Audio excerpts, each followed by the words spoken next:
right, this one from Muffet McGraw. 2 connected questions. I think I want to focus on one of these. Who is the best fitting role player Daryl has acquired during his tenure?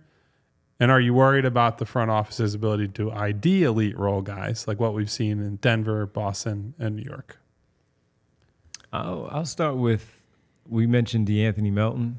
Number one, acquiring him at the at the draft the way that he did, came out of nowhere. At least for me, I didn't hear his name mentioned anywhere of a player that could be traded.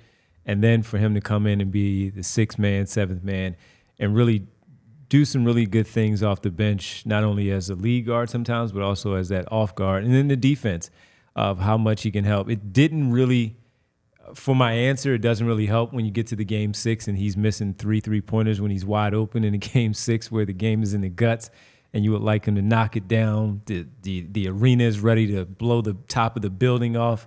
I prefer it when they make the 3-pointers in a clinching game. Yes, I agree. Yes, but in terms of what he has done for what Daryl Morey gave up for when he got here and how he's been so versatile as that guard, that you can have him in, again, as a lead guard, as a 2-guard, as a small guard lineup, 3-guard lineup. You can have him out there with other players and still be really effective.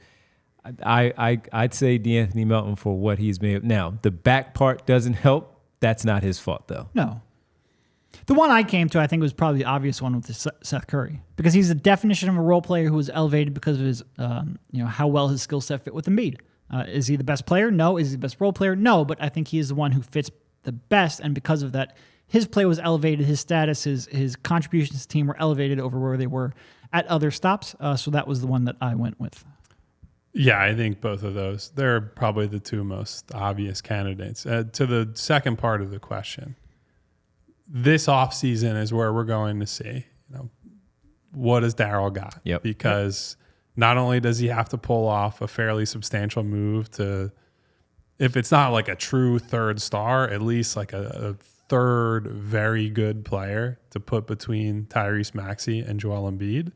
And let's be honest, the summer before last, with hindsight, was a whiff, right? Like PJ Tucker was clearly too far along to make the impact that he needed to. D-House did nothing of real note during his time here. Now, certainly was a great locker room presence that I appreciated quite a bit, but my personal entertainment in the locker room does not, unfortunately, impact winning basketball games. So we're going to see what Daryl's got up his sleeve. I do think, and Denver was brought up there.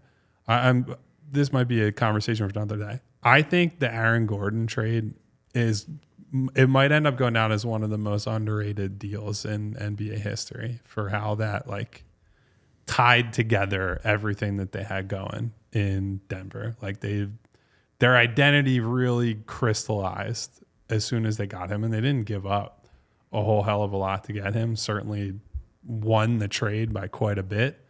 And now that team is set up to win for, a long time. The next half decade. They're going to be at least in the mix as long as those guys are healthy. And the guys who are going to leave, I think they have a good chance to replace. I also think, and this is a credit to Mike Malone and how things are structured there, they've really tried to incorporate their guys that they draft early and often.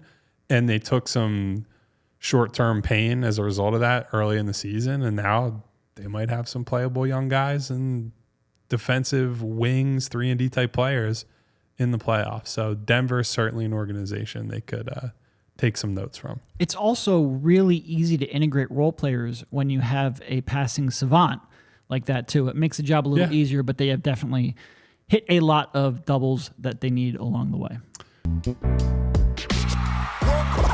We all silly like the mayor.